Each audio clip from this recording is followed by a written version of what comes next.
Hello class 9. So in the previous video we have talked about the four basic principles of OOPS: data abstractions, encapsulation, inheritance and polymorphism. Now we are going to correlate with the two more topics, objects and classes.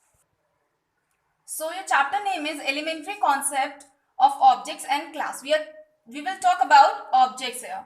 Okay, so objects is what? Object is a fundamental unit of OOPS, means object oriented programming, and it represents the real life entities, means the thing that we experience in our daily lives. In OOPS, the attempts are made to break a task into small components, means we used to break a program into small modules that are known as object. So basically object comprises of two things, characteristics and behavior, and they can be divided into two categories further. Number one is real world object, number two is software objects. So first we will discuss about the real world object. Real world objects are those that we use to experience in our daily life. They are visible, they have definite shape and size also. The main feature they possess are characteristics and behavior. So object comprises of basically what? Characteristics and behavior. If these two things are there in an object, then it will be a real world objects. Now let me give you the example of mobile phone. So I have considered mobile phone here as an object. See here, I have considered it as an object. So I told you object comprises of two things, characteristics and behavior. So what will be the characteristics of a mobile? Its model, its dial pad and apps. Whatever apps according to your wish you have installed. So these are the common characteristics that we can found in each mobile phone. Okay. And behavior. Second thing is behavior. So basically mobile phone are used to what? It is used to talk, to browse internet and many things like this. So these are the common features and characteristics that each and every mobile phone must have.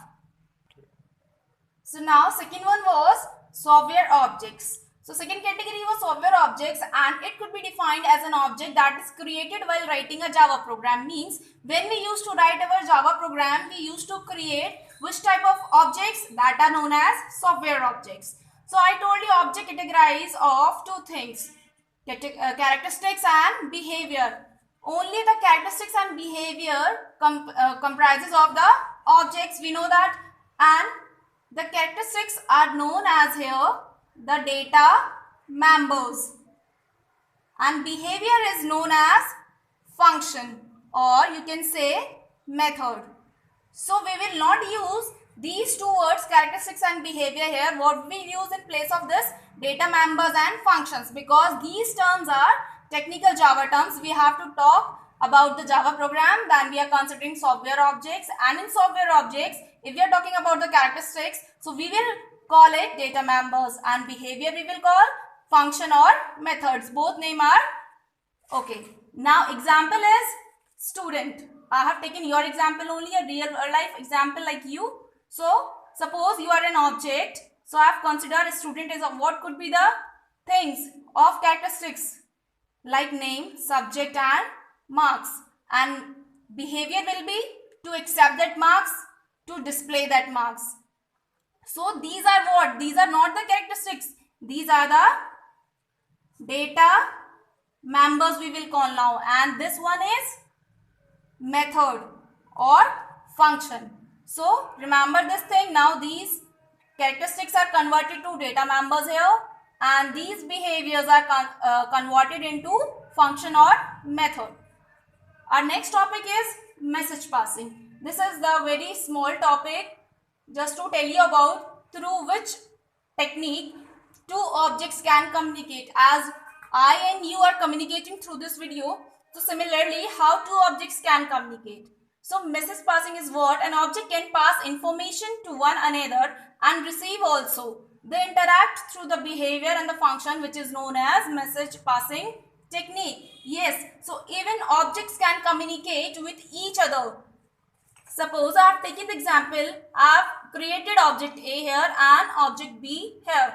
So we know object consists of what? Functions, data. So both are having functions and data, and they are communicating with technique that is known as message passing. If they have to pass the information or receive the information, so this technology is known as message passing. Okay.